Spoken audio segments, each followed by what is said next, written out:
Thanks a lot. So let me tell you a story about how I got started 20 years ago on this mission to discover what Wikipedia had as a solution for humanity. So one of the things that folks in this room may not know, because it predates your birth, is that in 1994, what was the dominant way for multimedia or for new media storytelling was what we call the CD-ROM. And I was just hired by the Columbia Journalism School, and we had some decisions to make. Their new media program at the time was designed around CD-ROM production. And I was the renegade who came in and said, you know what, we should be looking at this thing called a web browser. And that instead of CD-ROMs, which were great and had video, audio, pictures, they could fit 650 megabytes on a disk that was there on your computer, I said we should, instead of using that rich media, go with this untested browser from a weird company that had no video, had no audio, had text and barely pictures. And that was a tough sell. But the real benefit of going with the web in 1994 for a journalism curriculum was that it connected people, right? That you could click on a link and suddenly you'd be looking at a page in Russia, or you'd be looking at a page across the country. And that was powerful, but we didn't know exactly how powerful it would be. And to convince the folks at the Columbia J School why this was important, I said, I don't know how it's going to solve this problem yet, but the internet is going to solve what we call the knowledge gap, which is that when you read a newspaper, when you read a magazine, you have that knowledge there at that time, but until a movie or a book or the encyclopedias write about it, there's this kind of void in the middle, that we really don't have a good record of human history in that in-between state. And somehow the internet would help solve this problem, but we didn't know exactly how.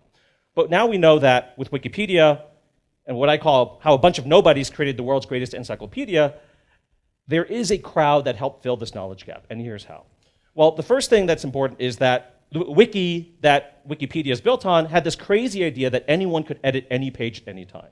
And if I told you this out of the blue without seeing Wikipedia, you'd say this is clearly a lunatic who created this product, right? What you may not know is that Wikipedia started off as a for-profit commercial encyclopedia called newpedia.com. And the guy who started it was, in fact, Jimmy Wales, who you might have seen before.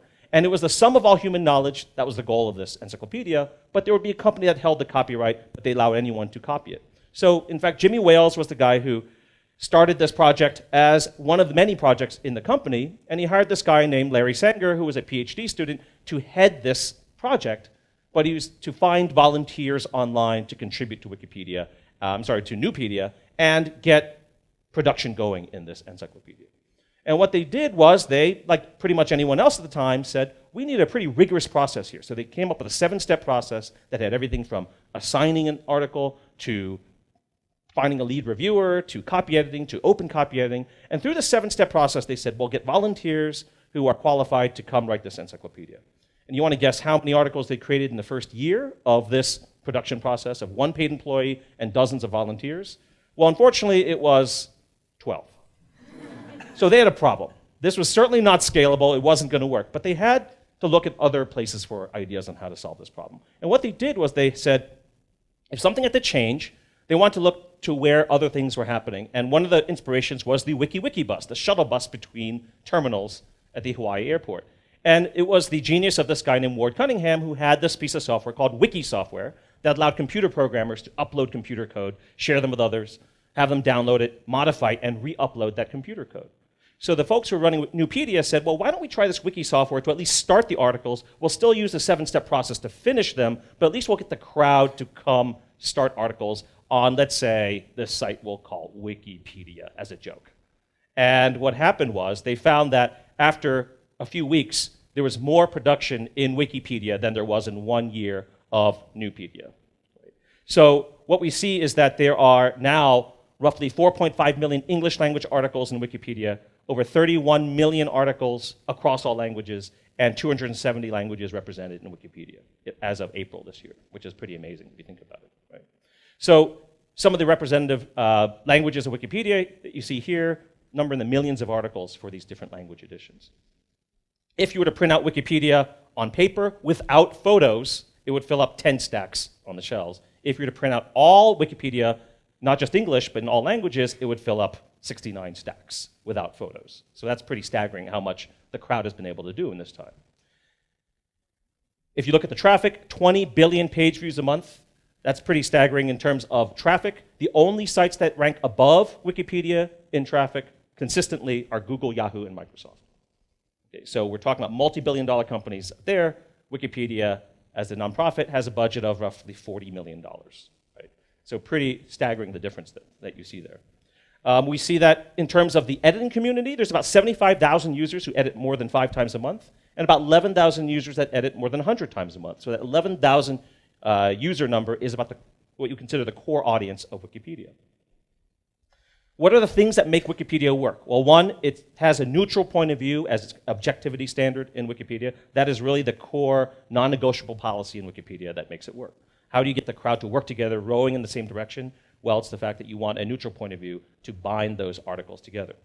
But in recent years, as Wikipedia's gotten more popular, we also need to make sure that it's not just people who are editing, but there's verifiable information that's in Wikipedia, that use reliable sources as references out there.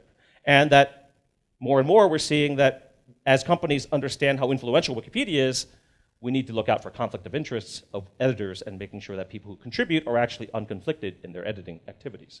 So what we see with a neutral point of view is that this one policy has allowed Wikipedia to flourish. That's representing fairly, proportionately, and as far as possible without bias, all of the significant views that have been published by reliable sources on a topic. And this is what makes Wikipedia work. Now, what is Wikipedia's role other than helping you on your term paper and getting you through high school, right? And the quest that started 20 years ago, I think we finally start seeing in major ways today. And the way I explain it is that if you look at what we consider our priorities in information, right, the most important thing about information is that it's accurate, right? If information isn't accurate, it's misinformation. It's not something that we want. But we actually make 2 different choices when we talk about information, right? We either want it fast or we want it deep in terms of engagement, right? So what we do, at least here in communications or in journalism or any field, is that we make this choice. In journalism, we say we care about speed. It has to make the 6 o'clock newscast. It's out for tomorrow's paper. I don't care if it's better a week from now because the deadline is coming up today or tomorrow. Right? Then we make another choice on the other side.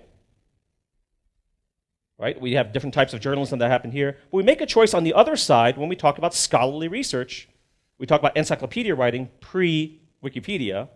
When we talk about encyclopedias and museums, these are folks who care about not the view tomorrow or the next week, but the book that's published 2 years from now, the film that's made 3 years from now, the history that's recorded in museums for posterity, right? So we make this choice, and this is where the knowledge gap comes in, right? Because we actually didn't have a good way of filling in this gap before we had Wikipedia, right? You had to go back and look at stacks and stacks of newspapers, or you'd have to wait for the museum or the book to come out on a certain topic, right? So this knowledge gap hasn't really been impossible to address until we saw Wikipedia come along. Right? And if you really want to illustrate how this happens in what we consider the news cycle, consider a breaking news item where we see lots of activity in the first week of something happening. The next week you might have more coverage, but then by the end of the month, after the monthly magazines come out, you really don't see much written about a topic. You need to wait, in fact, for what we call heritage institutions, book writers, historians to come around and write about that topic or to cover that topic. And what Wikipedia does, if you look at how it functions, is it actually fills in that gap and is this continuous working draft of history. Right? So the real goal here is to have Wikipedia not just as a fast way to create information, which is what it was known for in 2001, right? It was a way for people to quickly add information to an encyclopedia, but we weren't sure about its depth or its accuracy at the time. To about 2005, when we start to see Wikipedia become popular and mainstream.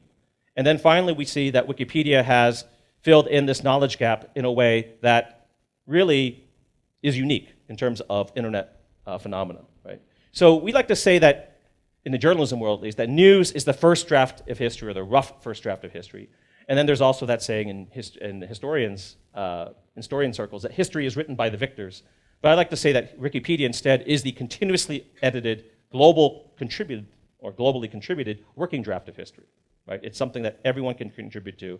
And my favorite saying related to the first one is that instead of the victors write the history books, the writers write the history books. And Wikipedia has lots and lots of writers. One way that this is making a huge impact is in the world of GLAM, or galleries, libraries, archives, and museums.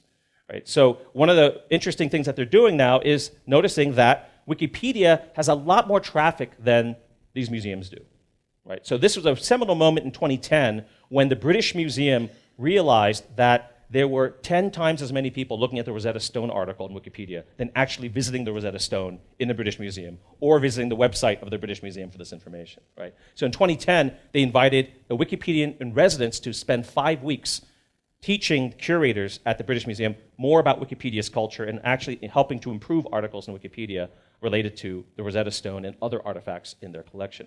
So this was a huge moment where museums and libraries and government institutions, at least here in the US, looked at Wikipedia as this kind of strange project on the side written by people in the basement in their pajamas and weren't sure whether these were human beings or not who were doing the editing. For that culture to change, to have curators at the top museums in the world invite Wikipedians in, was a huge change. And that has only continued in more and more ways, to the point where now in the National Archives and Records Administration, there is a federal employee whose job is to be the Wikipedian in residence. And this was just a new thing that happened last year. Dominic McDevitt Parks is the Wikipedia guy at the National Archives, which is pretty astounding to think about.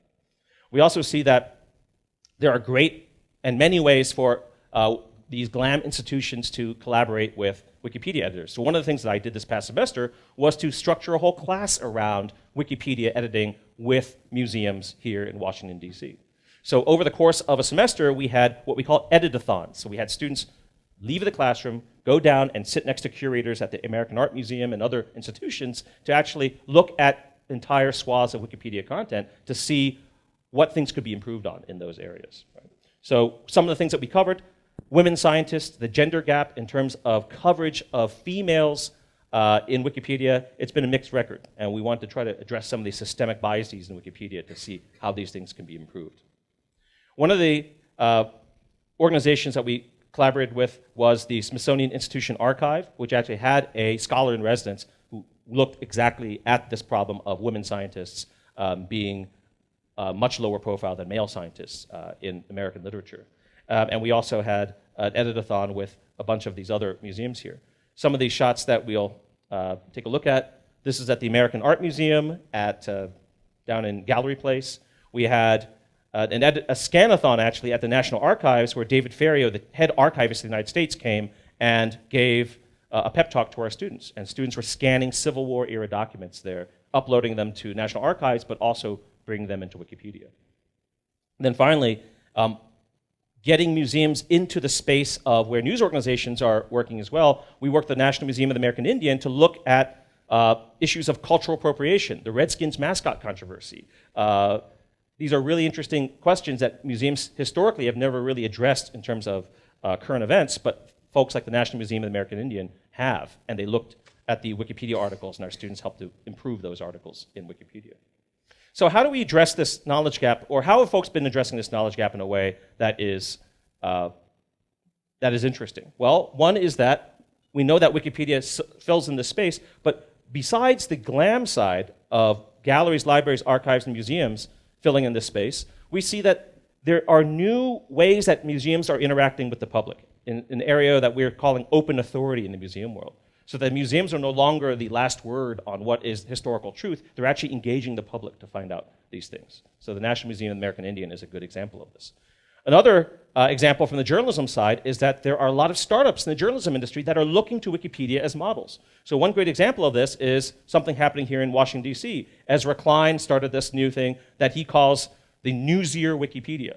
Right? So news organizations are actually looking at the Wikipedia model and saying, why are people reading the news on our site, but then leaving us to go to Wikipedia to find out what the historical context is? So if you look at some of the things they're trying to create Wikipedia-like experiences in their news organizations.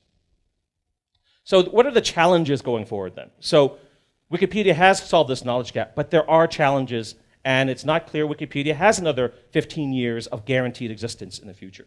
And why is this? Well, one is that sustainability is a big issue. Every time you see that fundraising banner at the top of Wikipedia, it is a hand-to-mouth existence. There is no endowment that the Wikimedia Foundation has. They raise money every year to pay the next year's bills. That's it. That's the model that you have. So is there a black swan event? Is there a competitor on the horizon that suddenly Wikipedia will not be the favored encyclopedia on the internet, and is the infrastructure there to sustain Wikipedia even if you have a gap in funding or a gap in fundraising? Right now, it's not clear that's possible. Right? Another thing that we need to look at is that Wikipedia right now is predominantly text and images. Right? When's the last time you looked up a Wikipedia article and saw a video? You probably don't remember ever. Only 0.1% of Wikipedia articles have any video content related to them. Right? So it's lacking multimedia, videos, interactivity. So we made that choice in '94 to go to the web, and we've never really looked back, and it's great. But what we have lacked is, believe it or not, that multimedia capability we had 20 years ago. Right? So we would rather have an encyclopedia that had multimedia features that we had with CD-ROMs.